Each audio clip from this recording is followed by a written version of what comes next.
अपने लेखन को लेकर के मैं कभी भी संतुष्ट नहीं रहा।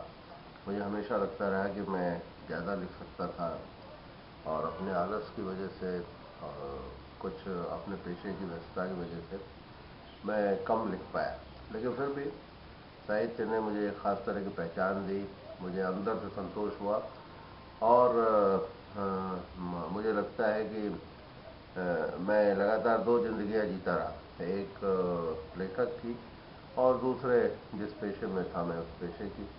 दोनों अलग अलग रहीं, दोनों को मैंने एक दूसरे से मिलने नहीं दिया। हालांकि ये बात सही थी कि पेशे में जो अनुभव हासिल हुए उन्हें मैंने साहित्य में उनका इस्तेमाल किया और साहित्य ने मुझे काफ़ी हद तक मनुष्य बने रहने में मदद की।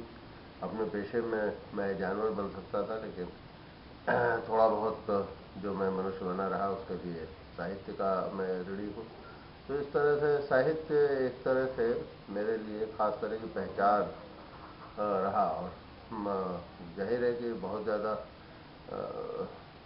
जो मतलब जो कुछ रिकॉग्निशन मुझे मिला, मैं साहित्य का उसको लेकर ऋणी हूँ। सबसे बड़ा निकष मानता हूँ पाठकों को। मुझे प्रसन्नता है कि मेरा लिखा हुआ पाठकों के बीच लोकप्रिय रहा।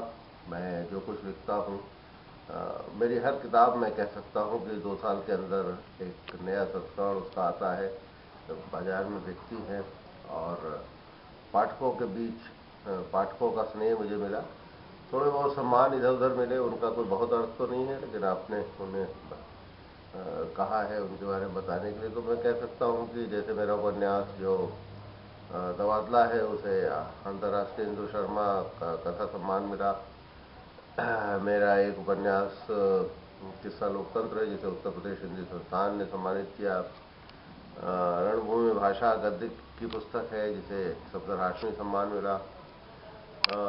इस तरह से लगभग छोटे बड़े आधे दर्जन सम्मान मुझे मिले हैं, लेकिन सबसे बड़ा सम्मान जो मैं समझता हूँ कि पाठकों का स्नेह मिला और जो एक किसी भी लेखक के लिए सबसे बड़ी चुनौती हो सकती है कि अपने को पढ़वा लेना, उसमें मैं काफ़ी हद तक खुद को कामयाब पाता हूँ।